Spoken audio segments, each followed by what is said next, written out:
মেয়েদেরকে সিট দিবেন বলে আমিরে জামাত বাংলাদেশ জামাত ইসলামের বোনদেরকে সিট দেননি। আপনাকে একদম সত্যি কথা বলে দিলাম।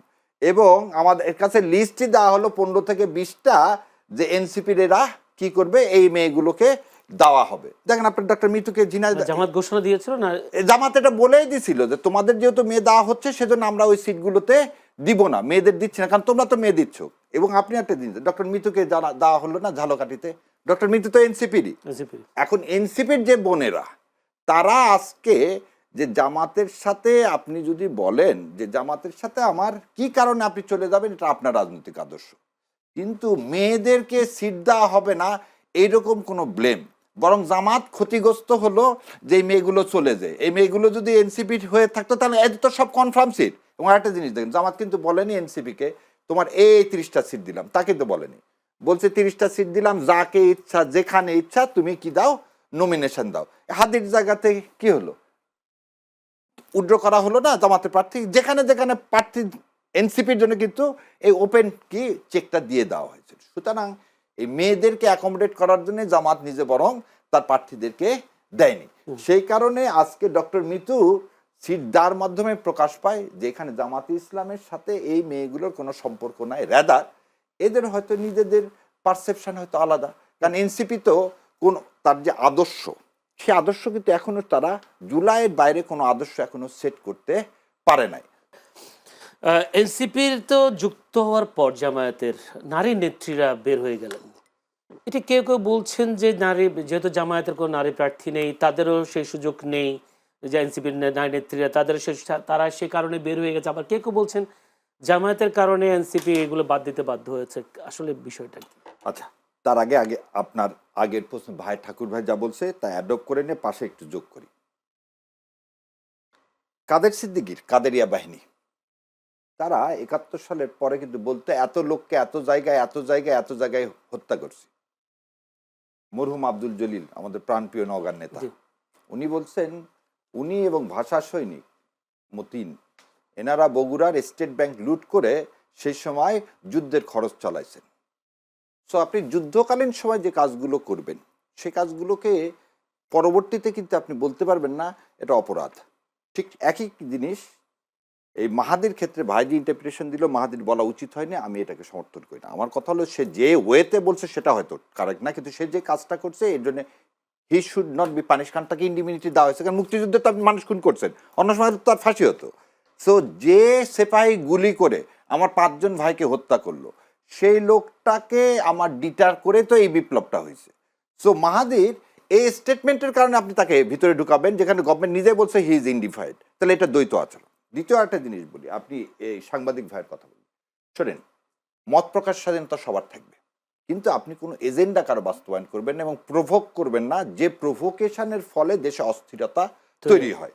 যেমন সুরভির ক্ষেত্রে যখন আমি আজকে সকালবেলায় বললাম যে সরকারের একজনকে এই সাংবাদিকের বিরুদ্ধে ব্যবস্থা নিচ্ছে না কেন, বললো ভাই সাংবাদিকের বিরুদ্ধে ব্যবস্থা নিলে এরা বলবে মত প্রকাশ স্বাধীনতা আমরা বাধা দিচ্ছি। আমি বললাম তাহলে পুলিশকে তুমি ইয়া করতেছো না কেন 17 থেকে 21 করার জন্য? বললো ভাই পুলিশ নাই, তাদের মনোবল ভেঙে গেছে, এই কথা বলে আইজি সাহেব নিজেই বলতেছেন। আর নতুন করে এই যে সমস্ত ছাত্ররা বলছে পুলিশের কে কে এই মানে জুলাই বিপ্লবকে বাধাগ্রস্ত করছে তাদের একটা লিস্ট করা, এটা শুনে পুলিশের মধ্যে নাকি মনোবল ভেঙে যাচ্ছে। তাহলে ওই ভাই যে কথা বললো আমরা কিন্তু এটা মানে আনইউজুয়াল পরিবেশের মধ্যে আছি। সো আমাদের অনেক কিছু অনেকভাবে কম্প্রোমাইজ। এবার আপনার প্রশ্ন আছে, মেয়েদেরকে সিট দিবেন বলে আমিরে জামাত বাংলাদেশ জামাত ইসলামের বোনদেরকে সিট দেননি। আপনাকে একদম সত্যি কথা বলে দিলাম।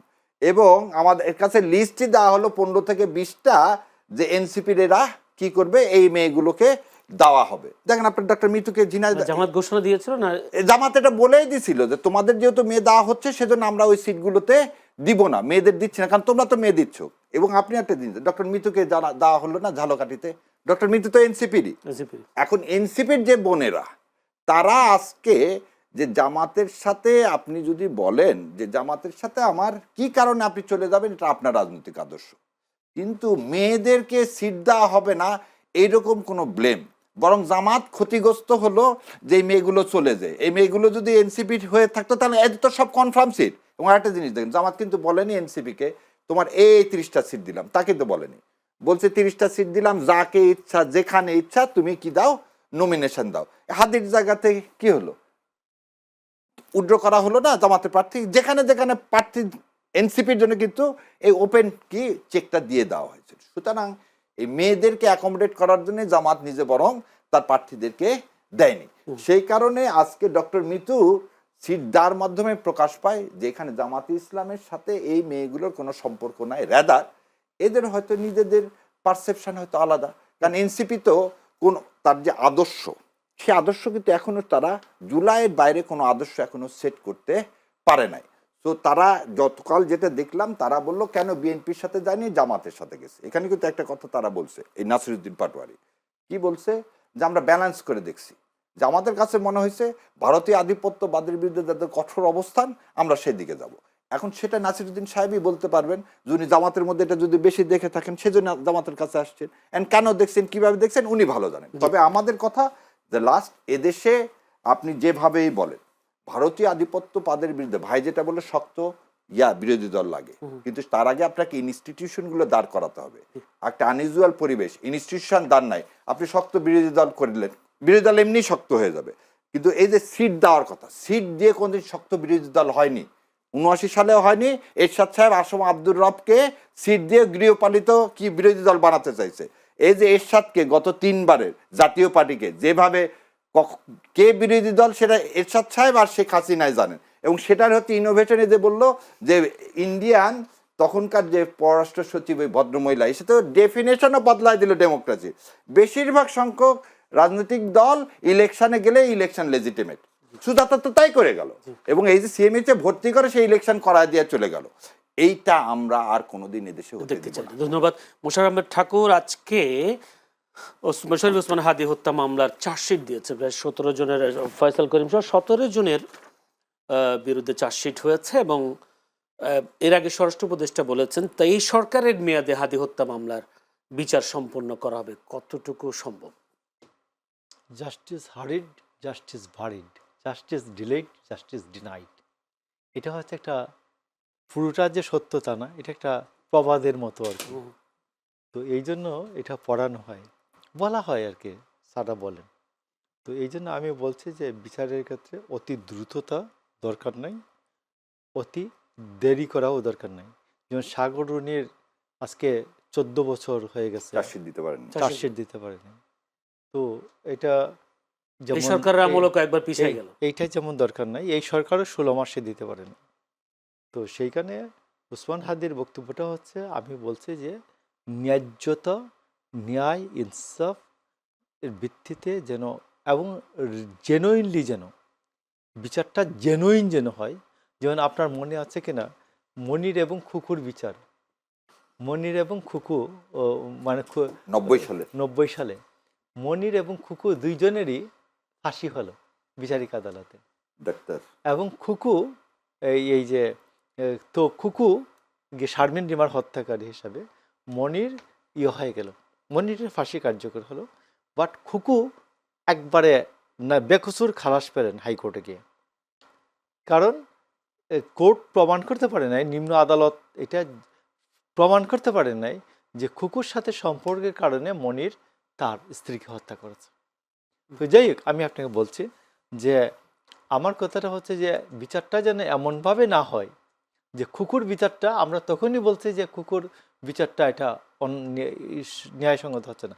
এখানে যেন কোনো নির্দোষ মানুষকে যেন ফাঁসিয়ে দেওয়া না হয়, এটা আমি বলবো যে এটা পুলিশ, আমাদের দেশের পুলিশ বিভিন্ন সময় করেন যে তাড়াহুড়ার জন্য অনেক লোকজন অ্যারেস্ট করে ফেলেন, অ্যারেস্ট করে এইটা করেন, এইটা যেন এই প্র্যাকটিসটা যেন না হয়। ধন্যবাদ। আমি 1 মিনিটের জন্য একটা প্রশ্ন আপনাকে করবো, যেটা খুবই 1 মিনিট শেষ করতে। আইপিএল থেকে মুস্তাফিজকে বাদ দেয় অনেকে ভারতের সাথে সব সম্পর্ক অনেকটা বলা হচ্ছে ছিন্ন করা দরকার, জামায়াত কি মনে করে? শোনেন, ভারতের সাথে ভাইয়ের কথাটা বললেন, ভারতের জনগণের সাথে আমাদের কোনো বিরোধ নেই। আবার ভারত যখন বলা হয় এটাকে কিন্তু কখনোই ধরা হবে না ভারতের জনগণের সাথে আমাদের কোনো বিরোধ। আমাদের বিরোধটা কার সাথে? সাউথ ব্লকের সাথে। সাউথ ব্লককে যে তার নেইবারিং কান্ট্রিগুলোর জন্য তার পলিসি মেকিং করে, এবং এই পলিসি মেকিংয়ে তাদের উদ্ধত্ততা দেখেন আপনি। আজকে আমাদের দেশে স্টিল নাও 7.5 লক্ষ ভারতীয়রা লিগাল এবং ইলিগাল চাকরি করে যাচ্ছে, 7.5 লক্ষ। এবং সেটা তো চাকরি করতেছে আমার ঢাকা চিটাগাং এগুলো জায়গাতে, কোথাও কি এই অভিযোগ করে কিন্তু প্রমাণ দেখাতে পারি না না না নজরুল একই কথা না না না বলেছিল। আপনি এর প্রমাণ আছে ইয়ার কাছে, এই প্রবাসী কল্যাণ মিনিস্ট্রিতে আছে। আমাদের কথা হলো যে কি সরকারের কাছে আপনি, আমি তো বললাম যে আমরা কি কোনো জায়গায় ঘেরাও করছে ইন্ডিয়ার দেখে পার করে না। প্রশ্ন হচ্ছে যে তারা যে নেকেডলি তারা কি করলে, এই হাদির বিচারের কথা বললো, হাদি হত্যার পিছনে ভারতে আধিপত্যবাদ দেয়, এবং সে কি করলো, একটা লোক যে হত্যা করে গেল তাকে শেল্টার দিচ্ছে, আর একটা ছেলে খেলতে গেছে তাকে সেখান থেকে আপনি বের করে দিচ্ছেন। তার মানে কি you promote terrorism, but you are acting against the কি, আপনি কার এগেনস্টে, সেটা স্থিতিশীলতার এগেনস্টে। তো ভারতের চরিত্রকে চেঞ্জ করতে হবে, এদেশের মানুষের সাথে ভারতের মানুষের যে সম্পর্ক, সেই সম্পর্কটাকে কি করতে হবে, আবার কানেক্ট করতে হবে। কোনো পার্টিকুলার দলকে না, কোনো পার্টিকুলার দলকে মনস্টার বানানোর জন্য যদি চিন্তা করে তাহলে সেটা আমার জন্য ক্ষতি, তাদের জন্য ক্ষতি। এবং আমি আপনার মাধ্যমে এটা জানাতে চাই যে নিকারজনক কাজ করছে, এই নিকারজনক কাজের আমরা ধিক্কার দিই, এই জন্য আইপিএল আমাদের এখানে দেখানো বন্ধ করছে। আমার কাছে মনে হচ্ছে এটার চেয়ে ভারতকে স্ট্রং মেসেজ দেওয়া উচিত ছিল যে তুমি আমার লোককে পাঠিয়ে দিছো, এটা পৃথিবীর বিভিন্ন দেশে করে, তো অতএব তোমার লোককে আমি এখানে কি করতে দিব না, কাজ করতে দিব না। এটা যদি আরো বেশি হতো তাহলে মনে হয় এই মানে জবাবটা আরো বেশি কি হতো, করা হতো। এবং আমি এটাই দাবি জানাই, বাংলাদেশে যে সকল লোক, ইন্ডিয়ান লোক, ইললিগাল হোক আর লিগাল হোক, যারা টেকনিক্যাল না, টেকনিক্যাল ছাড়া, আবার বলে দিচ্ছি, টেকনিক্যাল ছাড়া যেসব লোক আছে তাদেরকে এদেশ থেকে চলে যাওয়ার জন্য